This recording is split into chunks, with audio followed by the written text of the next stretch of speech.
ഓം നമഃ ശിവായ. നർമ്മദേ ഹർ. നമസ്കാരം സുഹൃത്തുക്കളെ, എൻ്റെ പേര് അരുൺ പ്രഭു. നിങ്ങൾക്കെല്ലാവർക്കും എൻ്റെ ഈ ചാനലിലേക്ക് സുസ്വാഗതം. ഇന്ന് ഞാൻ ഈ എപ്പിസോഡിലൂടെ നിങ്ങളുമായിട്ട് ഷെയർ ചെയ്യാൻ ആഗ്രഹിക്കുന്ന വിഷയമാണ്. നമ്മുടെ കുറേ വാട്സപ്പ് മെസ്സേജുകൾ വരികയുണ്ടായി. അതെന്താണെന്ന് നിങ്ങൾക്ക് ഊഹം വന്നു കാണും. സമാധിയെ പറ്റി ചുറ്റിപ്പറ്റിയുള്ള കുറേ കാര്യമാണ് ഓരോരുത്തർ ചോദിക്കുന്നത്. അപ്പോൾ ശരിയായ രീതിയിൽ സമാധി എന്താണെന്ന് നമ്മൾ കേരളീയർക്ക് അന്യമാണ്. പക്ഷേ തമിഴ്നാട് തൊട്ട് അങ്ങോട്ടൊക്കെ സമാധി സർവ്വസാധാരണമാണ്.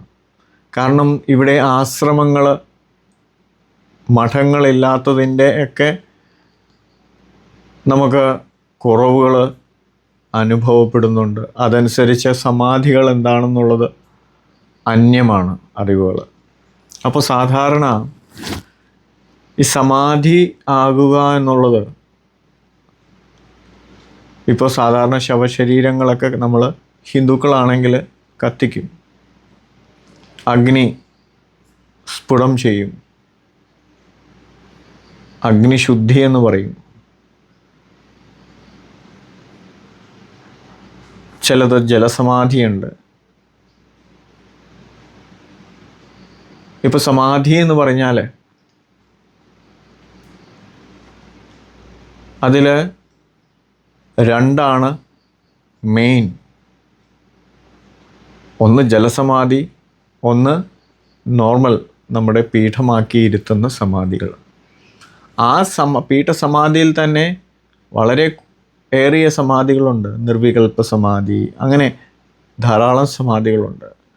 ജലസമാധി എന്ന് പറഞ്ഞാൽ സമാധി, അതായത് ആ ശരീരത്തിൽ നിന്ന് ആ മഹത് വ്യക്തി, പരമവ്യക്തി, മഹാത്മാവ് ആ ശരീരത്തിൽ നിന്ന് മാറി നിൽക്കുമ്പോൾ ആ ശരീരത്തെ ഗംഗയോ യമുനയിലോ പുണ്യതീർത്ഥങ്ങളിൽ വിലീനം ചെയ്യുന്നു. നമ്മൾ രാമായണത്തിൽ ശ്രീരാമചന്ദ്രൻ ജലസമാധിയാണ് വരിച്ചത്. അതേപോലെ ലക്ഷ്മണനും. അപ്പോൾ സാധാരണ സമാധി എന്ന് പറയുന്നതിൽ, ഇപ്പോൾ സാധാരണ ഒരു വ്യക്തിക്ക് സമാധിയാകാൻ അവകാശമില്ല. സമാധി എന്ന് പറയുന്നത് ആ ശരീരത്തിൽ ദൈവിക ചൈതന്യം വിളങ്ങിയതായിരിക്കണം. ഇപ്പോൾ ശങ്കരാചാര്യ പീഠത്തിൽ ഇപ്പോൾ ഇതുവരെ ആരൊക്കെ സമാധിയായോ,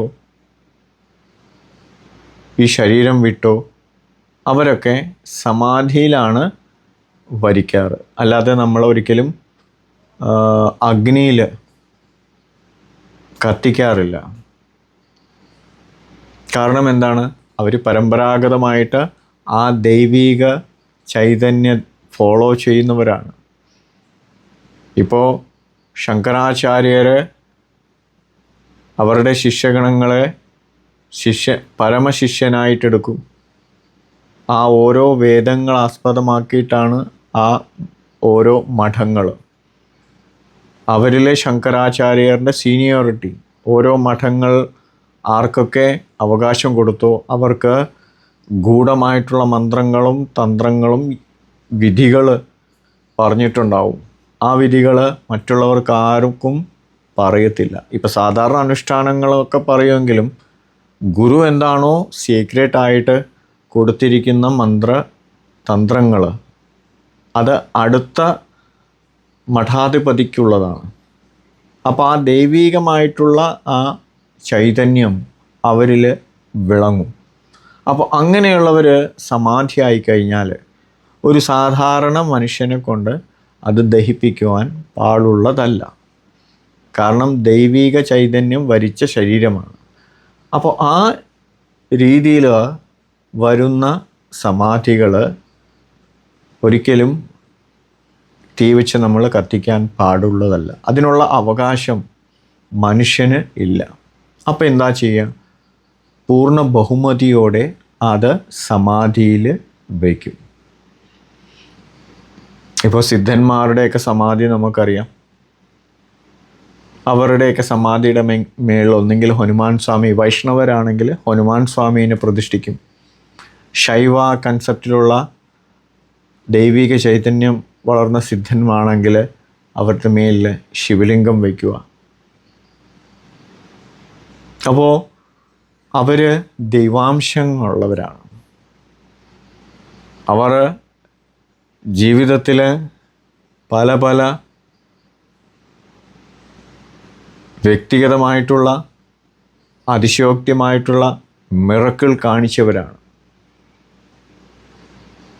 പക്ഷേ ഇന്ന് തമിഴ്നാട്ടിലൊക്കെ പോയി കഴിഞ്ഞാൽ ഒരു വ്യക്തിയെ സിദ്ധനായിട്ട് അങ്ങോട്ട് ചുമ്മാ നടക്കുന്ന മാനസികമായിട്ടുള്ള ആളിനെ സിദ്ധനായിട്ട് അങ്ങോട്ട് വയ്ക്കും. അവരെ വെച്ച് കാശുണ്ടാക്കുക, അവരുടെ ലൈഫ് എൻജോയ് ചെയ്യുക. ആ പുള്ളി മരിച്ചു കഴിഞ്ഞാൽ ഒരു സമാധിയാക്കി അവിടെ കുടിയിരുത്തും. അതാണിപ്പോൾ ചില തിരുവണ്ണാമലയിലൊക്കെ നടക്കുന്നത്. സോ അതിലൊന്നും നമ്മൾ പെട്ടുപോകാതെ 18 സിദ്ധന്മാരുടെ മാത്രമായിട്ടുള്ള സമാധിയിൽ പോവുക, അല്ലെങ്കിൽ അവരുടെ ചൈതന്യം കാണിച്ച ദൈവജ്ഞരായിട്ടുള്ള സിദ്ധന്മാരെ സമാധികൾ മാത്രം സന്ദർശിക്കുക. ഇപ്പോൾ സമാധി എന്താണെന്നുള്ളത് ഷോർട്ടായിട്ട് ഞാൻ പറഞ്ഞു. ഇപ്പോൾ ഒരു വ്യക്തി സാധാരണമായിട്ടുള്ള ഈ മഠത്തിലോ അല്ലെങ്കിൽ ഏതെങ്കിലും ആശ്രമമോ ഒരു ബാക്ക്ഗ്രൗണ്ടിലില്ലാത്ത ഒരു വ്യക്തി, ഒരു സാധാരണമായിട്ടുള്ളൊരു വ്യക്തി, അവൻ്റെ ഉപാസനയും ജപവും കൊണ്ട് അവനൊരു കഴിവ് വരുന്നു, സിദ്ധികൾ വരുന്നു, മറ്റുള്ളവർക്ക് ആശ്രയമാകുന്ന രീതിയിൽ ദൈവികമായിട്ടുള്ള ശക്തിയോടുകൂടി ആ വ്യക്തി ഒരു പരമാത്മ എന്നുള്ള ലെവലിലേക്ക് എത്തുന്നു. ദൈവം എന്നുള്ളതല്ല, ആ ദൈവിക ചൈതന്യമുള്ള പോലെയായിട്ടുള്ള കാര്യങ്ങൾ ചെയ്യുന്നു. ധാരാളം ഭക്തരുണ്ടാവുന്നു. അപ്പോൾ ആ വ്യക്തി മരിക്കുക അല്ലെങ്കിൽ സമാധിയാകുക എന്നാണ് പറയാറ്. ആ വ്യക്തിയെ ഒരിക്കലും, ആ മഹാത്മനെ ഒരിക്കലും ഒരു മനുഷ്യനെ കൊണ്ട് കത്തിക്കാൻ പാടില്ല, ദഹിപ്പിക്കാൻ പാടില്ല. കാരണം ഭഗവാൻ വിളങ്ങിയ ശരീരമാണത്. അത് പൂർണ്ണ ബഹുമതിയോടെ സമാധിയിലിരുത്തും. ആ സമാധിയിലിരുന്നാലും, ആ മഹാത്മൻ സമാധിയിലായാലും, ആ സമാധിയിൽ നമ്മൾ ധ്യാനിക്കുവാൻ അവിടെ സന്ദർശിച്ചാലും നമ്മൾ എന്താണോ അവിടെ നടന്നിരിക്കും. ശരീരം വിട്ടതുകൊണ്ട് ആ ചൈതന്യം അവിടെ നിന്ന് പോകുന്നില്ല. അതുകൊണ്ടാണ് സമാധിയിൽ എപ്പോഴും പ്രാർത്ഥനകളും ഇപ്പോൾ ക്ഷേത്രങ്ങളിൽ നടക്കുന്ന പോലെയുള്ള കാര്യങ്ങൾ അവിടെ നടക്കുന്നത്. കുറേ സമാധികളല്ല വിഷയം, സമാധിയിൽ അർഹതപ്പെട്ടവരുടെ രീതിയാണ് ഞാൻ പറഞ്ഞത്. പൂർണ്ണമായിട്ടുള്ള ദൈവജ്ഞനായിരിക്കണം, അല്ലെങ്കിൽ ഏതെങ്കിലും മഠം ഫോളോ ചെയ്യുന്ന മുനിശ്രേഷ്ഠന്മാരായിരിക്കണം, മഠാധിപതികൾ. അവരൊരിക്കലും നമ്മൾ ദഹിപ്പിക്കാൻ പാടില്ല. അവർ സമാധിയിലാണ് ഇരുത്താറ്.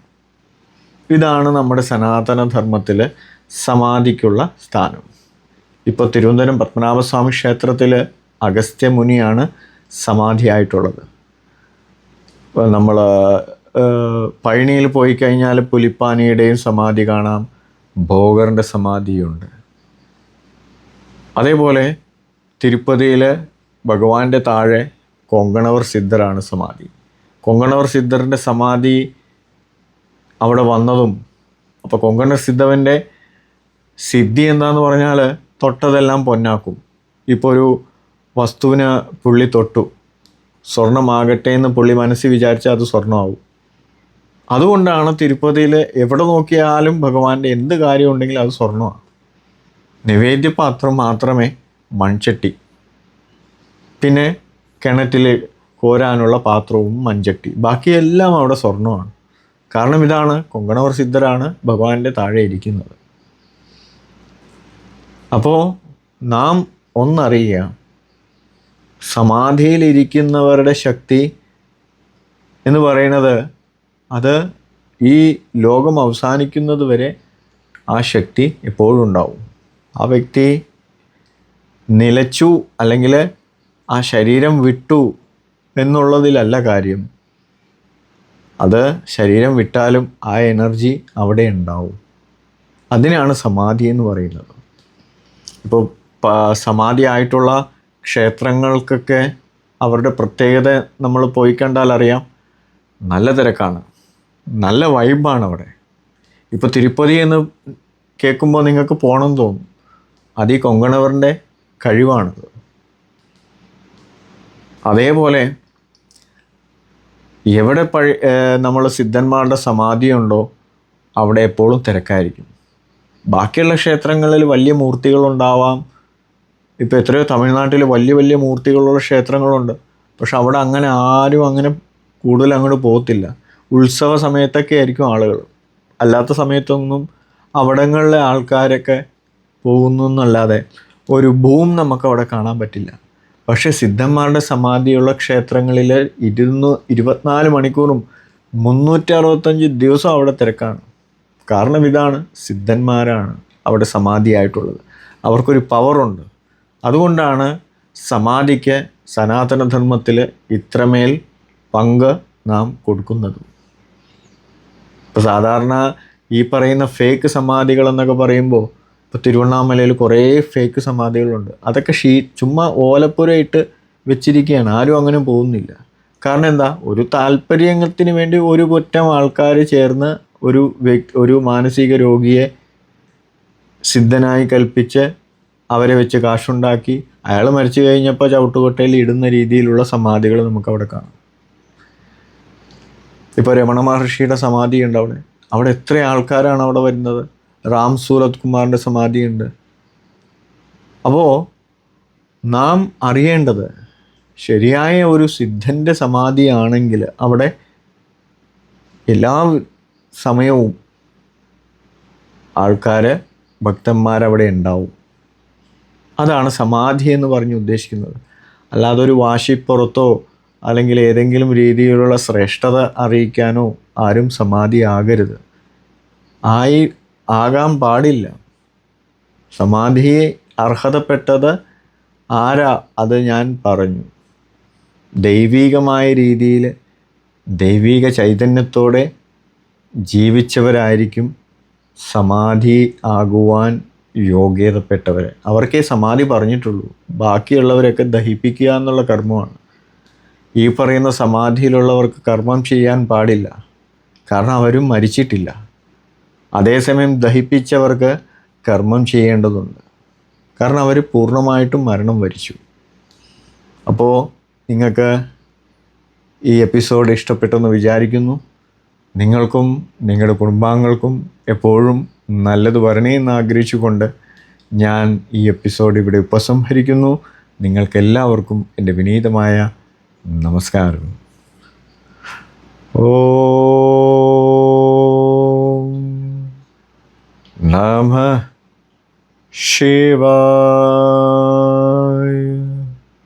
「 നർമ്മദേ